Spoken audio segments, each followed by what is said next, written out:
The rain hammered against the windows of Riverside Memorial Chapel like angry fists demanding entry. I sat in the third row, my hands folded tightly in my lap, watching the water streak down the glass in jagged lines that reminded me of tears I couldn't shed.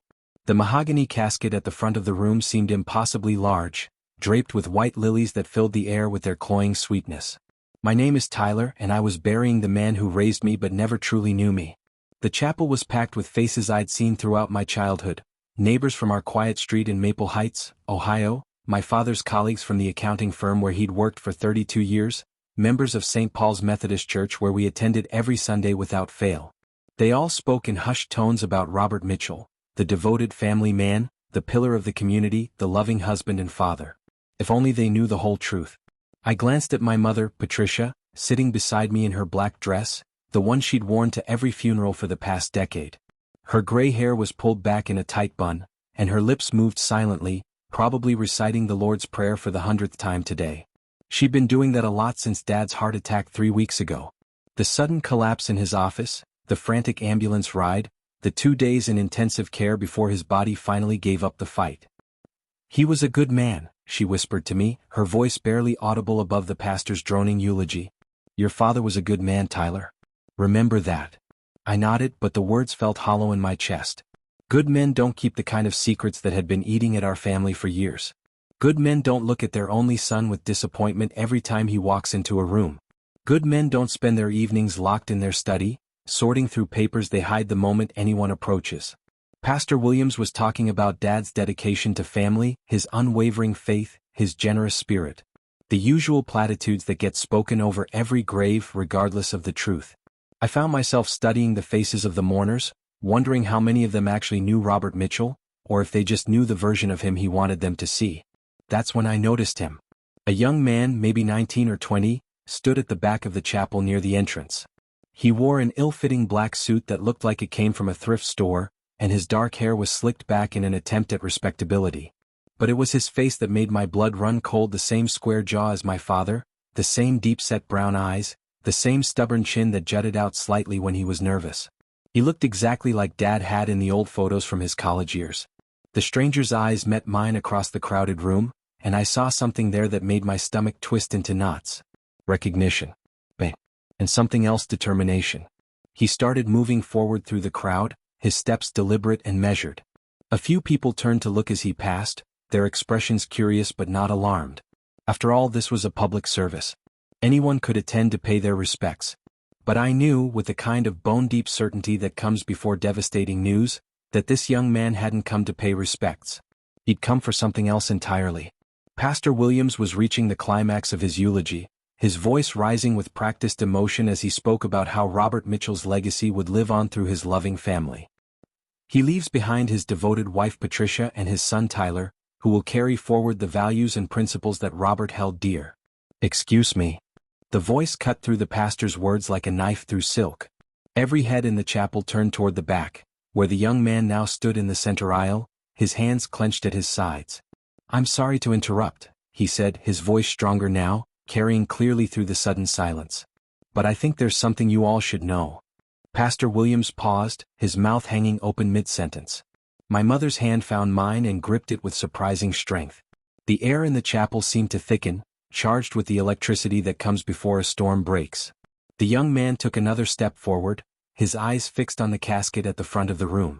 When he spoke again, his words dropped into the silence like stones into still water, sending ripples of shock through the gathered mourners. "My name is Alex Thompson, and Robert Mitchell was my father too." The chapel erupted into chaos. I felt my mother's hand tighten around mine until her fingernails dug into my palm, but I barely noticed the pain.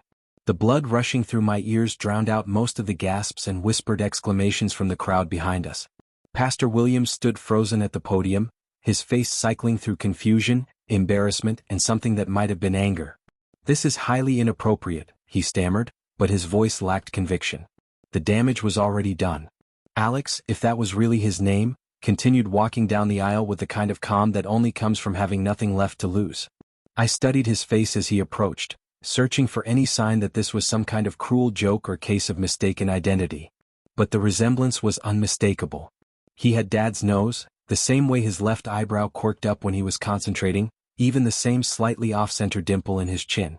"Ma'am," he said, stopping a few feet from our row and addressing my mother directly. "Mrs. Mitchell, I know this isn't the time or place you would have chosen, but I've been trying to reach your family for weeks. No one would return my calls." My mother's face had gone completely white except for two bright spots of color high on her cheekbones. She opened her mouth to speak but no sound came out. I found my own voice first. "You need to leave," I said, standing up so quickly that I knocked over the funeral program that had been balanced on my knee. "This is my father's funeral. You can't just." He was my father too. Alex's voice was steady, but I could see his hands shaking slightly. "I have a birth certificate. I have letters. I have 18 years of waiting for him to acknowledge me." The words hit me like a physical blow. 18 years. That meant, I did the math quickly in my head, my stomach dropping as the implications became clear. I was 21. If Alex was telling the truth, Dad had been living a double life since before I was even born. "Security," someone called from the back of the chapel, but Alex held up his hands in a peaceful gesture. "I'm not here to cause trouble," he said, his voice carrying to every corner of the now silent room. "I just wanted to pay my respects to my father. And maybe," his eyes found mine again, "to meet my brother." Brother. The word hung in the air between us like a challenge. My mother finally found her voice. "Get out," she whispered, but it carried in the silence. "Get out of here right now. How dare you come here on today of all days with your lies and your—" "They're not lies, Mrs. Mitchell." Alex reached into his jacket pocket and pulled out a manila envelope, worn soft at the edges from handling. "I brought proof. Birth certificate, DNA test results, even some of the child support checks your husband sent my mother over the years." Child support. The words felt like ice water in my veins. All those times Dad had worked late, all those mysterious business trips, all those evenings locked in his study going over the books. How much of our family's financial struggles had been because he was supporting another family? "Tyler," my mother said, her voice breaking. "Tyler, we need to go. We need to leave right now." But I couldn't move. I stared at this stranger who claimed to be my brother, trying to reconcile everything I thought I knew about my life with this new reality. All those years I'd felt like I was disappointing my father, like I could never quite measure up to his expectations. Had he been comparing me to another son? Had he been wishing I was more like Alex? "What do you want?" I asked, my voice coming out rougher than I intended. Alex's expression softened slightly. "I don't want money if that's what you're thinking. My mom and we got by just fine without the Mitchells. I wanted to see him one last time. To say goodbye properly."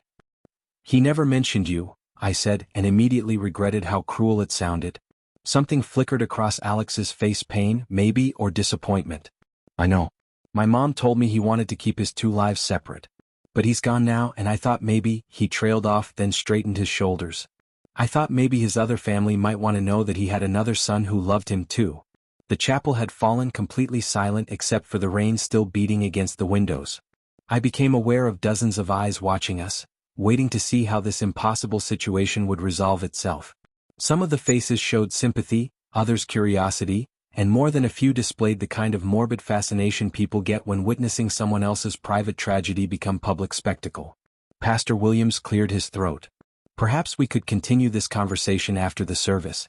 "No," my mother said sharply, standing up beside me. Her legs were unsteady but her voice was strong. "There will be no conversation. This person, whoever he is, has no right to be here. Robert is dead. Whatever games he thinks he's playing, whatever money he thinks he can get."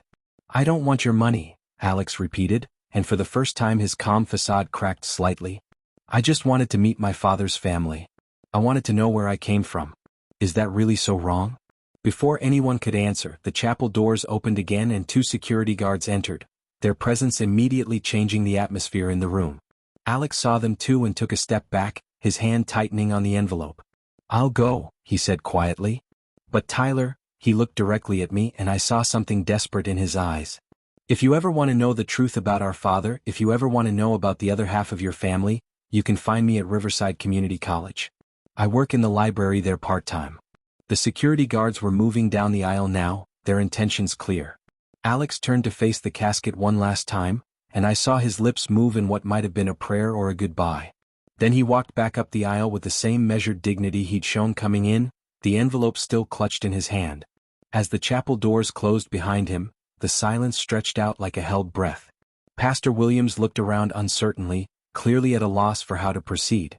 My mother sank back into her seat, her face buried in her hands. And I stood there in the wreckage of everything I thought I knew about my family, wondering if the young man who had just walked out of my life might be the key to understanding why I'd always felt like a stranger in my own home. 3 days later, I sat in my car outside Riverside Community College, watching students hurry across the quad through the misty October afternoon. I'd been there for almost an hour, working up the courage to go inside and look for Alex. My mother hadn't spoken to me since I'd told her where I was going. She just looked at me with a mixture of disappointment and betrayal that reminded me uncomfortably of the way Dad used to look at me. "You're choosing to believe a stranger over your own family," she'd said, her voice flat and emotionless. "After everything we've been through together." But that was just it. I wasn't sure we were a family anymore. Or maybe we never had been, not really. Maybe we'd just been 3 people living in the same house, keeping our secrets and our distances, going through the motions of what we thought a family should look like. The library was a modern building with floor-to-ceiling windows that let in the gray afternoon light. I found Alex at the circulation desk, helping an elderly professor check out a stack of books about ancient Roman history. He looked different in casual clothes, younger, more vulnerable somehow. The oversized suit from the funeral had made him seem older, more threatening. Now he just looked like what he was, a college kid working his way through school. He saw me approaching and said something to his coworker, a middle-aged woman with kind eyes who nodded and took over the desk. Alex walked around to meet me, his expression cautious but hopeful. "I wasn't sure you'd come," he said. "I wasn't sure either." I looked around the library, noting the worn carpet and outdated computers. "Is there somewhere we can talk?" He led me to a small study room in the back corner of the building. The space was barely big enough for a table and 2 chairs, but it was private. Alex closed the door behind us and pulled out the same manila envelope from the funeral. "I know you probably think I'm some kind of con artist," he began, but I held up a hand to stop him. "Just tell me the truth," I said. "All of it. From the beginning." Alex took a deep breath and opened the envelope. The first thing he pulled out was a birth certificate, worn and creased from handling but official looking. I could see Dad's name listed as the father, clear as day. "My mom's name is Linda Thompson," he said. "She was a secretary at your dad's accounting firm back in 2004. They had an affair that lasted about 6 months. When she found out she was pregnant, she told him, and he asked her to keep it quiet. Why didn't she fight for more? Why didn't she make it public?" Alex's jaw tightened. "Because he convinced her it would be better for everyone if he just helped financially and stayed out of our lives.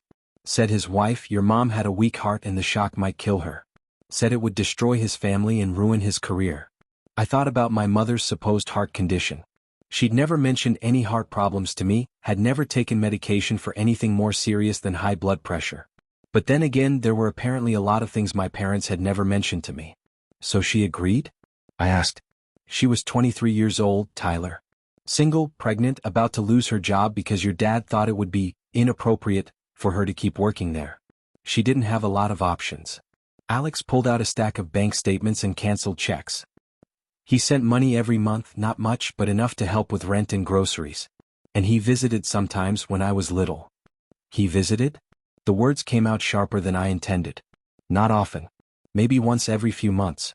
He'd take me to the park or out for ice cream. Always somewhere across town where no one would recognize him." Alex's voice was carefully neutral, but I could hear the pain underneath. "When I got older, I started asking why he couldn't come to my school plays or baseball games like the other dads. That's when my mom told me the truth about his other family." I stared at the documents spread across the table: birth certificates, DNA test results, photographs of a young boy who looked exactly like I had at the same age. The evidence was overwhelming, undeniable. But more than that, it explained so much about my childhood that had never made sense before. Did he ever talk about me? I found myself asking, then immediately felt stupid for caring. Alex was quiet for a long moment. "Sometimes. He said you were smart, that you got good grades. He said you wanted to be a teacher." He paused. "He seemed proud of you. But I always got the feeling that he felt guilty about something where you were concerned. Like he'd let you down somehow." I laughed, but there was no humor in it. "That's funny. I always felt like I was the one letting him down. Like no matter what I did, it was never enough." "Maybe that's because he was trying to be 2 different fathers to 2 different sons," Alex said quietly. "Maybe he felt guilty about the time he spent with me, so he overcompensated by being extra strict with you. Or maybe he felt guilty about not being there for me, so he could never fully appreciate what he had with you. The possibility hit me like a revelation. All those years of feeling like I was failing some invisible test, like I could never quite earn my father's approval, what if it hadn't been about me at all? What if Dad's distance and disappointment had been about his own guilt and shame over the choices he'd made? Why didn't you try to contact us before now? I asked. Alex pulled out another document, a letter written in careful handwriting on yellow legal paper. I tried when I turned 18. Wrote him a letter saying I wanted to meet you and your mom, that I thought maybe we could find a way to be a real family. He wrote back and told me never to contact any of you again. Said it would only cause pain for everyone involved. He handed me the letter, and I recognized Dad's precise handwriting immediately. The tone was cold, formal, almost legal in its language. It was the kind of letter you'd write to a stranger, not to your own son. I'm sorry, I said, and meant it. That must have been devastating. It was. But my mom helped me understand that some people just aren't capable of handling the messes they create. She said your dad was probably a good man who made some bad choices and didn't know how to fix them. Was she right? Do you think he was a good man? Alex considered the question seriously. I think he was a human man. Not particularly good or bad, just flawed. Like most people. He gathered the documents back into the envelope. But I'll tell you one thing, knowing about you, about his legitimate family, it helped me understand why he always seemed so sad when he was with us. I used to think it was because he didn't love me enough. Now I think maybe he loved all of us too much and didn't know how to handle it. We sat in silence for a while, both of us processing the weight of what we'd learned. Outside the study room window, I could see students moving through the library, going about their normal lives, unaware that mine was being completely reorganized. What happens now? I asked finally. Alex shrugged. I don't know. I never really thought past finding you and telling you the truth. I guess, would you maybe want to get coffee sometime? I'd like to know more about what our dad was like at home with his real family. You are his real family too, I said, surprising myself with how much I meant it. Maybe we both are. For the first time since I'd met him, Alex smiled, a genuine, unguarded expression that transformed his whole face. And for just a moment, I caught a glimpse of what our relationship might become, given time and effort and a willingness to build something new from the wreckage of our father's secrets. 2 months later, I found myself standing in Alex's mother's kitchen, helping her prepare Thanksgiving dinner for what had to be the strangest family gathering in Ohio history. Linda Thompson was nothing like what I'd expected. She was warm and funny, with an easy laugh and a way of making everyone feel welcome. She treated me like she'd known me for years instead of the few weeks since Alex had finally worked up the courage to introduce us. Tyler, honey, can you check the sweet potatoes? She called from where she stood at the stove, stirring gravy with one hand and seasoning the turkey with the other. And Alex, stop picking at the stuffing or there won't be any left for dinner. It was surreal being part of this easy family dynamic. In my house growing up, holiday meals had been formal affairs, my mother setting the table with her good china, Dad carving the turkey with surgical precision while we all sat in relative silence. Here, the table was set with mismatched plates and there was flour on the countertops and laughter echoing off the walls. You know, Linda said, shooting me a sideways glance, you have your father's hands. Long fingers, good for piano playing. Robert always said he wished he'd learned to play piano. It was still strange, hearing her talk about Dad like that, casual, affectionate, like he'd been a regular part of their lives instead of a secret they'd kept for 20 years. But I was getting used to it, learning to see him through their eyes as well as my own. Mom, you're embarrassing him, Alex said, but he was smiling as he said it. I'm not embarrassed, I said, and realized it was true. It's just different. Good different. My relationship with Alex had developed slowly over the past 2 months. Those first few coffee meetings had been awkward, both of us feeling our way around the edges of a connection neither of us quite knew how to define. But gradually we'd found our rhythm. We discovered we both loved old movies and terrible punk music. We both had Dad's tendency to overthink everything and Mom's Linda's gift for finding humor in difficult situations. More importantly, we'd started filling in the gaps in each other's understanding of our father. Alex told me about the dad who showed up at the park with pockets full of baseball cards and stories about his own childhood. I told him about the dad who helped me with homework every night and never missed a parent-teacher conference, even when work was overwhelming. Neither version was complete on its own, but together they painted a picture of a man who was more complex and contradictory than either of us had understood. How's your mom doing? Linda asked gently. She always asked about my mother, even though they'd never met and probably never would. Better, I said, and it was mostly true. The first few weeks after the funeral had been rough. Mom had alternated between fury at Dad for his deception and anger at me for betraying, the family by reaching out to Alex. But time and some gentle conversations with Pastor Williams had started to soften her stance. She still refused to meet Alex or acknowledge him as part of our family, but she'd stopped trying to forbid me from seeing him. Progress of sorts. She'll come around, Linda said as if reading my thoughts. It's hard to learn that the life you thought you had was different from reality. But she raised a good son, and that means she's got good instincts under all that hurt and pride. I don't know about that, I said, thinking about some of the things Mom had said in her angrier moments. Trust me, Alex said, pulling a beer from the refrigerator and offering me one. I spent years being angry at your mom before I even met her, just because she had what I wanted, a real family with our dad. But now I realize she was probably just as much a victim of his choices as we were. The timer went off for the turkey and Linda bent to check it, pronouncing it perfect. As we moved around each other in the small kitchen, getting everything ready to serve, I marveled at how natural it felt. This was what family dinners should be like, chaotic and warm, full of laughter and the kind of comfortable bickering that comes from people who genuinely care about each other. Before we eat, Linda said as we gathered around the table, I want to say something. Alex and I exchanged glances. His mother had been acting mysterious all week, hinting that she had something important to share but refusing to elaborate. I know this situation isn't what any of us would have chosen, she began, her voice serious but warm. Tyler, you lost your father and gained a brother all in the same week.